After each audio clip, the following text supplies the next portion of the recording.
Hello, my name's Carrie, and I'm in Mrs. Worgan's first period sketching and drawing class. In this video, I'm going to be showing you how to draw a shaded sphere. In order to draw a sphere of your own, you'll need drawing paper, a drawing pencil, a blending stump, an eraser, a ruler, something circular to trace, and an open mind. Take your pencil and your circular object and begin to trace the edges of it on your drawing paper. This will create a 2D circle for you to work off of. You also have the option to draw your circle freehand. It's recommended to lighten your line with an eraser. That's because nothing in real life has a bold, dark outline. Next, we'll be adding a horizon line to add depth to your picture. Make sure that this line isn't bolded either. In real life, we can observe how when light hits an object, it creates a highlight, the brightest spot on the object, a shadow where the light doesn't reach, and a cast shadow, created by the object.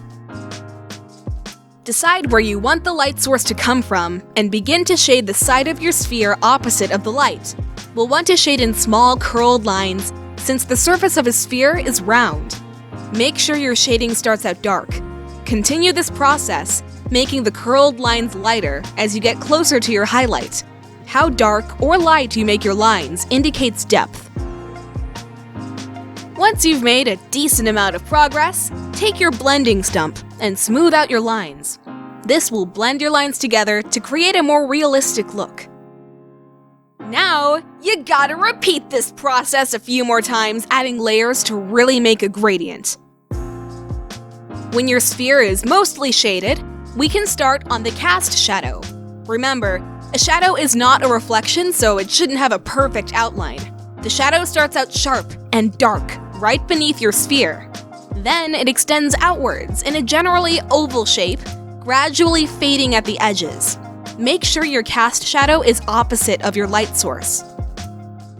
Drawing a sphere does have steps, but they aren't always followed in a simple process.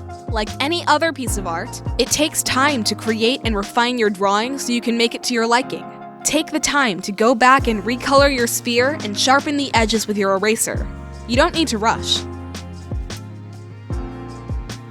The sphere and cast shadow are coming along nicely, but the background and foreground are still barren.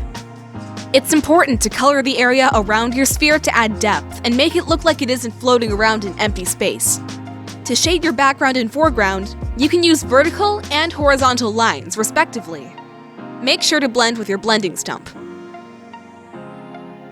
Well, you now know the basic steps to create your drawing. This concludes how to draw a shaded sphere.